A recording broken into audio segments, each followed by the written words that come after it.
Hello everyone, welcome back to our channel. எப்படி இருக்கீங்க? எல்லாரும் நல்லா இருக்கீங்கன்னு நம்புகிறேன். ஒரு பெரிய 2 இயர்ஸ் பிரேக் எடுத்தாச்சு. இந்த பிரேக் வந்து ஏன்றது என் கம்யூனிட்டி போஸ்ட் பார்த்தவங்களுக்கு தெரிஞ்சிருக்கும். எஸ், எங்களுக்கு வந்து லாஸ்ட் இயர் நவம்பர் 18th வந்து கேர்ள் பேபி பிறந்தாங்க.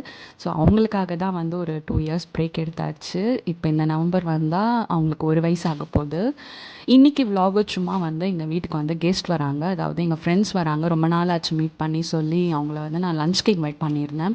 ஸோ அதான் நான் என்ன ப்ரிப்பேர் பண்ணேன்றதை காட்டுறதுக்காக தான் இந்த விலாக். இப்போ வந்து நான் பாப்பாவுக்கு வந்து கஞ்சி செஞ்சிட்ருக்கேன். அவளுக்கு வந்து ராகி கஞ்சி ரொம்ப பிடிக்கும். ஸோ மார்னிங் பிரேக்ஃபாஸ்ட்டுக்கு அவங்களுக்கு வந்து ராகி கஞ்சி செஞ்சு கொடுத்துட்ருக்கேன்.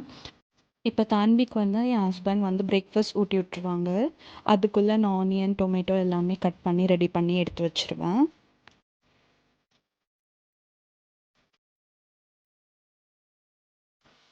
சிக்கன் அண்ட் பீஃப் வந்து என் ஹஸ்பண்ட் வாஷ் பண்ணி கட் பண்ணி எடுத்து வச்சுட்டாங்க.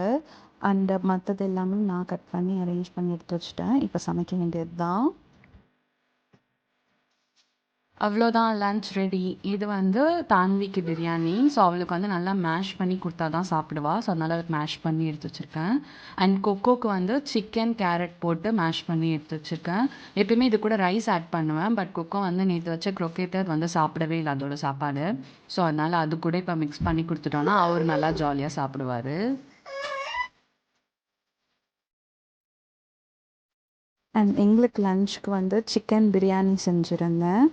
And egg and onion, cucumber, carrot போட்டு ரைத்தா அண்ட் பீஃப் சுக்கா. இதுதான் எங்களுக்கான லன்ச். அண்ட் அவங்க வந்து வரும்போது வந்து ஆப்பிள் கேக் செஞ்சு எடுத்துகிட்டு வந்திருந்தாங்க. ஸோ அது வந்து நாங்கள் டெசர்ட்க்கு வச்சுட்டோம். அண்ட் ஜாலியாக எல்லாம் ரொம்ப நாளுக்கு அப்புறம் மீட் பண்ணதால் கதை பேசிகிட்டே சாப்பிட்டுட்டு அந்த ஆஃப்டர்நூனை ஸ்பெண்ட் பண்ணிட்டோம். நெக்ஸ்ட் வ்ளாகில் பார்ப்போம். பாய்.